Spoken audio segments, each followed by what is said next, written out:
भगवान् विष्णुद्वारा पठित शिवसहस्रनाम स्तोत्र। सूत उवाच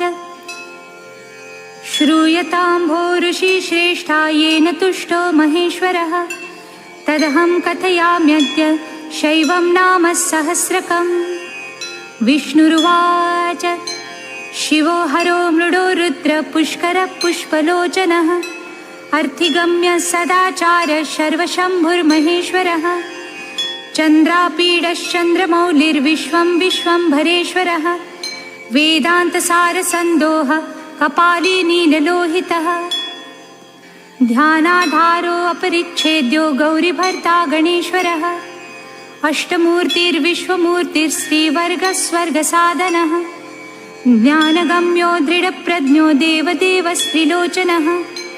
वामदेवो महादेव पटु परिवृढो दृढः विश्वरूपो विरूपाक्षो वागीश शुचिसत्तमः सर्वप्रमाणसंवादी वृषाङ्को वृषवाहनः ईशः पिनाकी खट्वाङ्गी चित्रवेशश्चिरन्तनः तमोहरो महायोगी गोप्ता ब्रह्मा च दूर्जटी कालकालकृतिवासा सुभगप्रणवात्मकः उन्नघ्र पुरुषो जुषो दुर्वासा पुरुषासनः दिव्यायुधस्कन्दगुरु परमेष्टि परात्परः अनादिमध्यनिधनो गिरिशो गिरिजाधवः कुबेरबन्धु श्रीकण्ठो लोकवर्णोत्तमो मृदुः समाधिवेद्य कोदण्डी नीलकण्ठः परश्वधी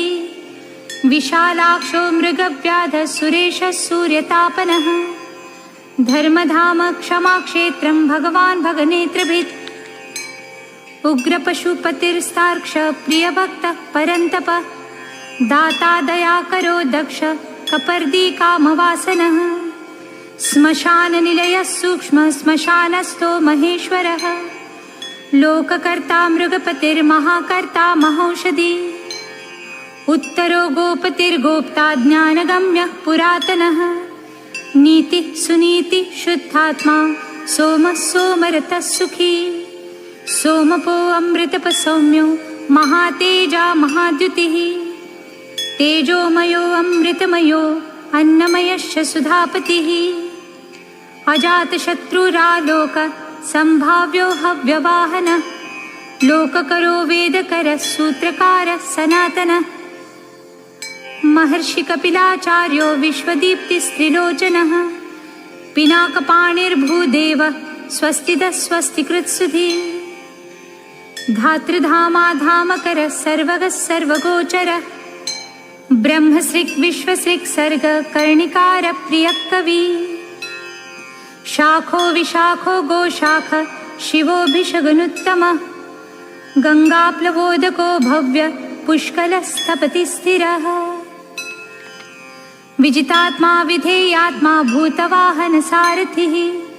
सगणो गणकायश्च सुकीर्तिश्चिन्न संशयः कामदेवः कामपालो भस्माद्धूलितविग्रहः भस्मप्रियो भस्मशायी कामिकान्तः कृतागमः समावर्तो अनिवृत्तात्मा धर्मपुञ्जः सदाशिवः अकल्मश्चतुर्बाहुर्दुरावासो दुरासदः दुर्लभो दुर्गमो दुर्गः सर्वायुधविशारदः अध्यात्मयोगनिलयः सुतन्तुस्तन्तुवर्धनः शुभांगो लोकसारंगो जगदीशो जनार्दनः भस्मशुद्धिकरो मेरु ओजस्वी शुद्ध विग्रह असाध्य साधु साध्यश्च भृत्यमर्कटरूपधृक् हिरण्यरेतः पौराणो रिपुजीवहरो बली महाहदो महागर्त सिद्धवृन्दारविन्दतः व्याघ्रचर्माम्बरो व्याली महाभूतो महानिधि अमृताशोऽमृतवपुः पाञ्चजन्यप्रभञ्जनः पञ्चविंशतितत्त्वस्थः पारिजातः परावरः सुलभः सुव्रतः शूरो ब्रह्मवेदनिधिर्निधि वर्णाश्रमगुरुर्वर्णी शत्रुजिच्छत्रुतापनः आश्रमक्षपणक्षामो ज्ञानवानचलेश्वरः प्रमाणभूतो दुर्ज्ञेय सुपर्णो वायुवाहनः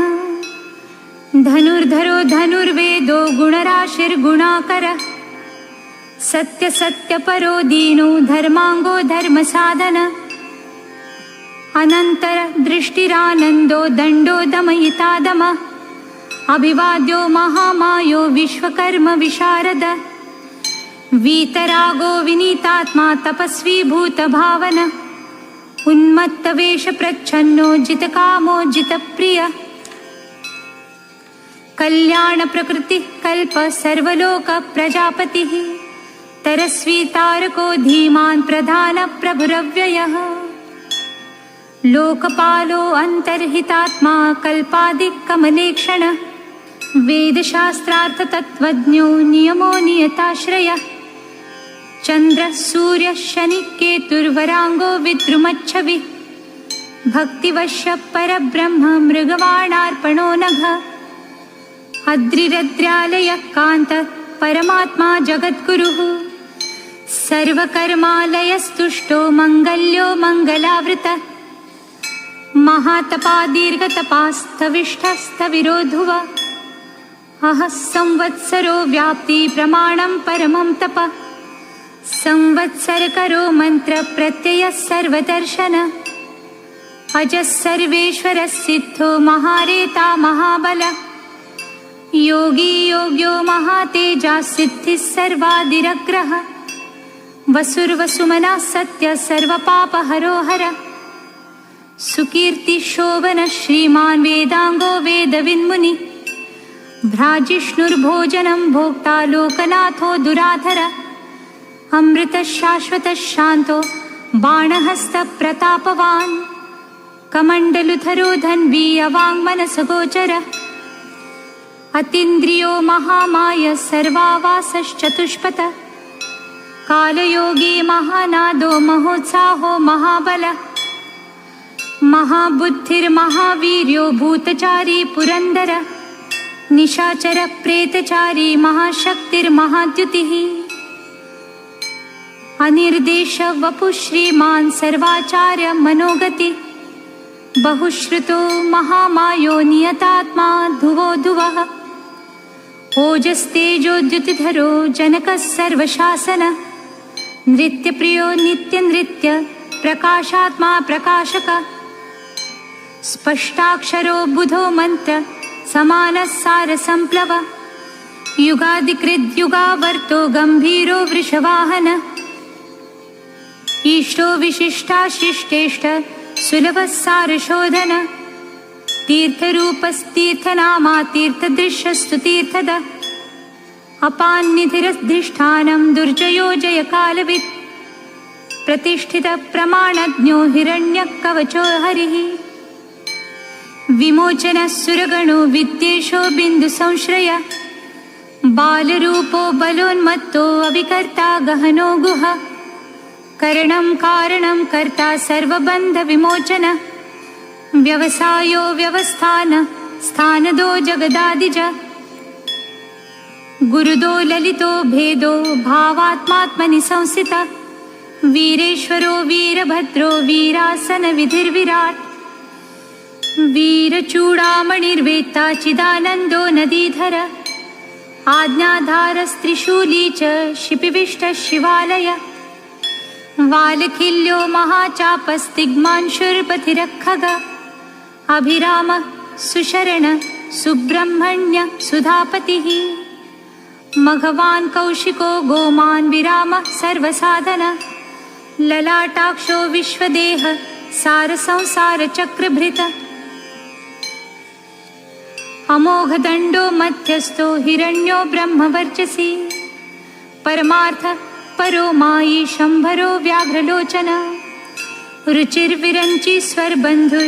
वाचस्पतिरहर्पति रविर्विरोचन स्कंद शास्ता वैवस्वतो यमः युक्तिरुन्नत कीर्तिश्च सानुराग परंजय कैलासाधिपति कांत सवितार विलोचन विद्वतमो वीतभयो विश्वभर्ता निवारिता नित्यो नियत कल्याण पुण्यश्रवण कीर्तन दूरश्रवा विश्वसहो ध्येयो दुःस्वप्ननाशन उत्तारणो दुष्कृतिः विज्ञेयो दुस्सहो भवः अनादिभूर्भुवो लक्ष्मी किरीटी त्रिदशाधिप विश्वगोप्ता विश्वकर्ता सुवीरो रुचिरांगद जननो जनजन्मादि प्रीतिमान् निति माधव वसिष्ठ कश्यपो भानुर्भीमो भीमपराक्रम प्रणवः सत्पथाचारी महाकोशो महाधन जन्माधिपो महादेव सकलागमपारग तत्त्वं तत्त्वविदेकात्मा विभुर्विश्वविभूषण ऋषिब्राह्मण ऐश्वर्य जन्म मृत्यु जरातिग पंचयज्ञ समुत्पत्तिर् विश्वेशो विमलोदय आत्मयो निरनाद्यन्तो वत्सलो भक्तलोकधृक् गायत्री वल्लभ प्रांशुर्विश्वावास प्रभाकर शिशुर्गिरिरतः सम्राट सुषेण सुरशत्रुः अमोघोरिष्टनेमिष्य कुमुदो विगतज्वर स्वयं ज्योतिस्तनुज्योतिरात्मज्योतिरचञ्चल पिङ्गल कपिलश्मश्रुर्भालनेत्रस्त्रयीतनु ज्ञानस्कन्दो महानीतिर्विश्वोत्पत्तिरुपप्लव भगो विवस्वानादित्यो योगपारो दिवस्पतिः कल्याणगुणनामा च पापः पुण्यदर्शन उदारकीर्तिरुद्योगी सत्योगी सदसन्मय नक्षत्रमालिनाकेश स्वाधिष्ठानपदाश्रय पवित्रपापहारी च मणिपूरो नभोगतिः हृत्पुण्डरीकमासीन शक्रशान्तो वृषाकपिः उष्णो गृहपति कृष्ण समर्थो नर्धनाशनः अधर्मशत्रुरत्नीय पुरुहूत पुरुश्रुत ब्रह्मगर्भो बृहद्गर्भो धर्मधेनुर्धनागम जगद्धितैषी सुगत कुमार कुशलागम हिरण्यवर्णो ज्योतिष्मान् नानाभूतरतो ध्वनि अरागो नयनाध्यक्षो विश्वामित्रो धनीश्वर ब्रह्मज्योतिर्वसुधामा महाज्योतिरनुत्तम मातामहो मातरिश्वा नभस्वान्नागहारधृक् पुलस्य पुलहो गत्स्यो जातुकर्ण्य पराशर निरावरण निर्वारो वैरन्ध्यो विष्टरश्रवा आत्मभुवनिरुद्धत्री ज्ञानमूर्तिर्महायशा लोकवीराग्रणी वीर चण्ड सत्यपराक्रमः व्यालाकल्पो महाकल्प कल्पवृक्ष कलाधर अलङ्करिष्णुरचलो रोचिष्णु विक्रमोन्नत आयुः शब्दपतिर्वेगी प्लवन शिखिसारथिः असंसृष्टो तिथि शक्र प्रमाथि पादपासन वसुश्रवाहव्यावह प्रतप्तो विश्वभोजन जप्यो जरादिशमनो लोहितात्मा तनूनपात् बृहदश्वो नभो योनि सुप्रतीकस्तमिस्रः निराघस्तपनो मेघ स्वक्ष परपुरञ्जय सुखानिल सुनिष्पन्न सुरभिशिशिरात्मक वसन्तो माधवो ग्रीष्मो नभस्यो बीजवाहन अंगिरा गुरुरात्रेयो विमलो विश्ववाहन पावन सुमतिर्विद्वांस्त्रैविद्यो वरवाहन मनोबुद्धिरहंकार क्षेत्रज्ञ क्षेत्रपालक जमदग्नि बलनिधि विगाल विश्वगालव अघोरोनुत्तरो यज्ञ श्रेष्ठो निःश्रेयसप्रद शैलो गगनकुन्दाभो दानवारि हरिन्दम रजनीजनकश्चारुर्निश्शल्यो लोकशल्यधृक् चतुर्वेदश्चतुर्भावश्चतुरश्चतुरप्रिय आम्नायोऽथ समाम्नाय तीर्थदेव शिवालय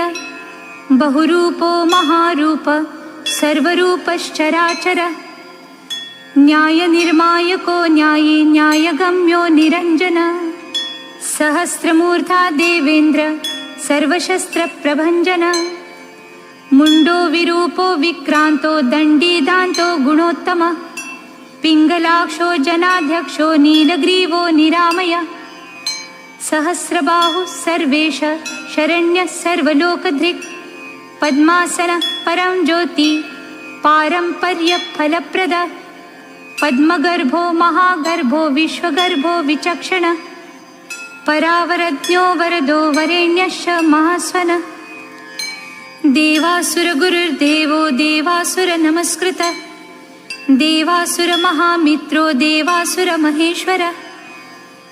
देवासुरेश्वरो दिव्यो देवासुरमहाश्रय देवदेवमयो चिन्त्यो देवदेवात्मसम्भव सत्यो निरसुरव्याघ्रो देवसिंहो दिवाकर विबुधाग्रचरश्रेष्ठ सर्वदेवोत्तमोत्तम शिवज्ञानरत श्रीमान् शिखिश्रीपर्वतप्रिय वज्रहस्तसिद्धखङ्ग नरसिंह निपातन ब्रह्मचारी लोकचारी धर्मचारी धनाधिप नन्दी नन्दीश्वरो नन्तो नग्नव्रतधरशुचिः लिंगाध्यक्ष सुराध्यक्षो योगाध्यक्षो युगावः स्वधर्मा स्वर्गतः स्वर्गस्वरस्वरमयस्वन बाणाध्यक्षो बीजकर्ता धर्मकृद्धर्मसम्भव दम्भो लोभोऽर्थविच्छम्भु सर्वभूत महेश्वर श्मशाननिलयस्त्र्यक्ष सेतुरप्रतिमाकृतिः लोकोत्तरस्फुटालोकस्त्र्यम्बको नागभूषण अन्धकारिर्मखद्वेषी विष्णुकन्धरपातन हीनदोषोक्षयगुणो दक्षारिपूषदन्तभित् दूर्जटीखण्डपरशु सकलो निष्कलो नघ अकालः सकलाधार पाण्डुराभो मृडो नट पूर्ण पूरयिता पुण्य सुकुमार सुलोचन सामगेय प्रियो क्रूर पुण्यकीर्तिर्नामय मनोजवस्तीर्थकरो जटिलो जीवितेश्वर जीवितान्तकरो नित्यो वसुरेता वसुप्रद सत्कति सत्कृति सिद्धि सज्जाति खलकण्टक कलाधरो महाकाल भूतः सत्यपरायण लोकलावण्यकर्ता च लोकोत्तर सुखालय चन्द्रसञ्जीवन शास्ता लोकगूढो महादीप लोकबन्धुर्लोकनाथ कृतज्ञ कीर्तिभूषण अनपायोक्षर कान्त सर्वशस्त्रभृतांवर तेजोमयोद्युतिधरो लोकानामग्रणीरणु शुचिस्मितप्रसन्नात्मा दुर्जेयो दुरतिक्रम ज्योतिर्मयो जगन्नाथो निराकारो जलेश्वर तुम्बवीणो महाकोपो विशोकशोकनाशन त्रिलोकप त्रिलोकेश सर्वशुद्धि अधोक्षज अव्यक्तलक्षणो देवो व्यक्ताव्यक्तो विशाम्पतिः वरशीलो वरगुणसारो मानधनोमय ब्रह्मा विष्णु प्रजापालो हंसो हंसगतिर्वय वेधा विधाता धाता च सृष्टा हर्ता चतुर्मुख कैलासशिखरावासी सर्वावासी सदा गतिः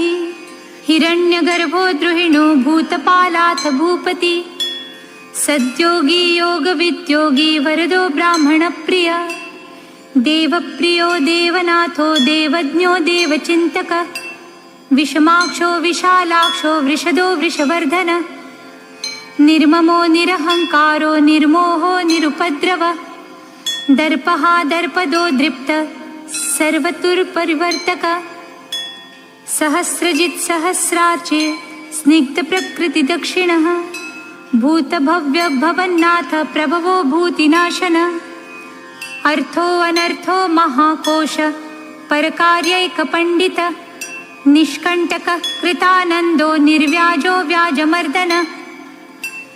सत्त्ववान् सात्विकः सत्य कीर्तिस्नेह कृतागम अकम्पितो गुणग्राही नैकात्मा नैककर्मकृत्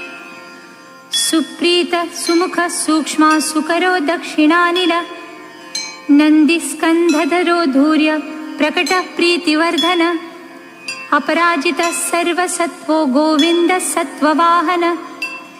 अधृतः स्वधृतः सिद्धः पूतमूर्तिर्यशोधन वाराह शृङ्गधृक्शृङ्गी बलवानेकनायक श्रुतिप्रकाश श्रुतिमान् एकबन्धु अनेककृत् श्रीवत्सल शिवारम्भ शान्तभद्र समोयश भूषयो भूषणो भूतिर्भूतकृद्भूतभावन अकम्पो भक्तिकायस्तु कालः नीललोहित सत्यव्रतमहात्यागी नित्यशान्तिपरायण परार्थवृत्तिर्वरदो विरक्तस्तु विशारद शुभदः शुभकर्ता च शुभनामा शुभस्वयम् अनर्थितो गुणः साक्षी ह्यकर्ता कनकप्रभा स्वभावभद्रो मध्यस्थ शत्रुघ्नो विघ्ननाशन शिखण्डी कवची शूली जटी मुण्डी च कुण्डली अमृत्यु सर्वत्रिक्सिंह तेजो राशिर्महामणि असंख्येयो प्रमेयात्मा वीर्यवान् वीर्यकोविद वेद्यश्चैव वियोगात्मा परावरमुनीश्वर अनुत्तमो दुराघर्षो मधुरप्रियदर्शन सुरेश शरणं सर्व शब्दब्रह्म सताङ्गति कालपक्ष कालकाल कङ्कणीकृतवासुकी महेश्वासो महीभर्ता निष्कलङ्को विशृङ्खल द्युमणिस्तरणि धन्य सिद्धितः सिद्धिसाधन विश्वतः संवृतस्तुत्यो व्यूढोरस्को महाभुज सर्वयोनि निरान्तक नरनारायणप्रिय निर्लेपो निष्प्रपञ्चात्मा निर्व्यङ्गव्यङ्गनाशन स्तव्यस्तव प्रियस्तोता व्यासमूर्तिर्निरङ्कुश निरवद्यमयोपाय विद्याराशिरसप्रिय प्रशान्तबुद्धि अक्षुण्ण संग्रही नित्यसुन्दर वयाघ्रधूर्यो धात्रीश शाकल्य शर्वरीपतिः परमार्थगुरुर्दत्त सूरिराश्रितवत्सलः सोमो रसज्ञो रसद सर्वसत्त्वावलम्बनः